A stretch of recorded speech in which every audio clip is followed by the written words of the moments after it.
dhawaan ayay ahayd markii ciidanka xoogga dalka Soomaaliyeed ay maleeshiyada argagixisada al-shabaab ka saareen degmada Awdhiigle iyo deegaanada hoos yimaada ee gobolka Shabeellaha Hoose halka oo ay ku dhibaateen jireen dadka shacabka ah.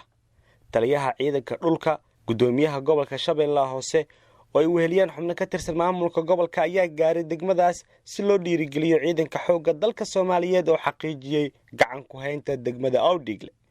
Mas'uuliyiinta ayaa socod ku soo maray goobaha argagixisada laga saaray. Gudoomiyaha degmada Awdhiigle ee gobolka Shabeellaha Hoose ayaa sheegay in shacabka ku dhaqan degmada laga dulqaaday cadow waqti badan dhibaato ku hay. maamulka gobolka u mahadcelinayna saraakiisha ciidanka u mahadcelinayna sidaas darteed waxaan shacabka Soomaaliyeed aanu sheegaynaa ciidan xoogga dalka Soomaaliyeed oo lagu kalsoon wadanka maanta inuu leeyahay ayaan ka markaatahay 4 sano ka hor aan joogay ciidamadan arkay ciidamo ka duwan oo ka haweysan ciidan Soomaaliyeed oo la yaqaan ah ayaa maanta Awdhiigle keenay. Gudoomiyaha gobolka Shabeellaha Hoose Ibraahim Aadan Cali Najax ayaa tilmaamay in sida ugu dhaqsiyaha badan loo furi doono xarunta maamulka uu ku shaqeynayo. waxa uu sidoo kale sheegay in mashaariic horumarineed ay ka fulin doonaan Awdhiigle. haddii ciidanku guuleysto cid walba oo ay ugu horeeyaan shacabka maamulka dawladda way guuleysanayaan. sidaas darteed waxaan leeyahay maadaama guulidda nolosheena oo idil horumarkeeda ay ku xiran tahay dadaalada iyo guusha ay ciidanku soo hoynayaan waxaan rabaa shacabka inaan ugu baaqo in ciidanka la garab istaago. annaga maamulka haddaan nahayn halkaan waxaan ka hirgelin doonaa mashaariic kala duwan sidii aan uga soo faa'iideynayba deegaanada Saliidi Caano iyo Mareerey. waxaan dib u furi doonaa isbitaalkii waxaan halkaan ka hirgelin doonaa caafimaad bilaash ah daaweyn bilaash ah oo dadka runtii si bilaash ah lagu daaweyn doono. sidaas la mid ah waxaan idin keeni doonaa gargaarkii raashinkii aad u baahnaydeen.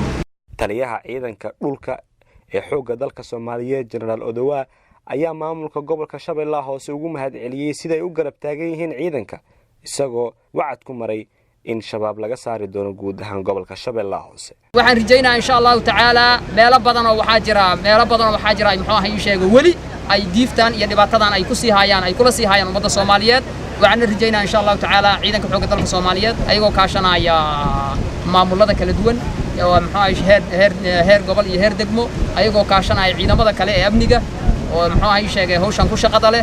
waxaan rajaynayaa ayagana waqtiyada soo socda inaan sidaan halkaan iyo meelo kale uga soo dulqaadnay iyo guud ahaan gobolada dalka meelo badan oo ka tirsan baan uga dulqaadnay nimankan dhagar qabayaasha ah inaan ayagana uga dulqaadi doono.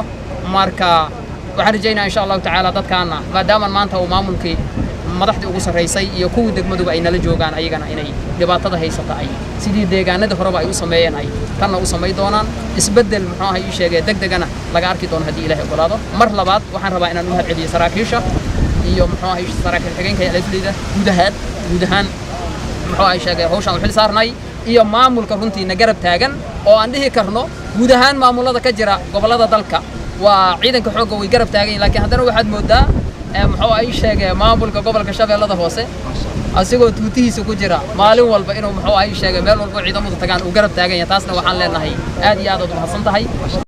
Maxamed Cali Cumar Juba warbaahinta qaranka degmada Awdhiigle gobolka Shabeellaha Hoose.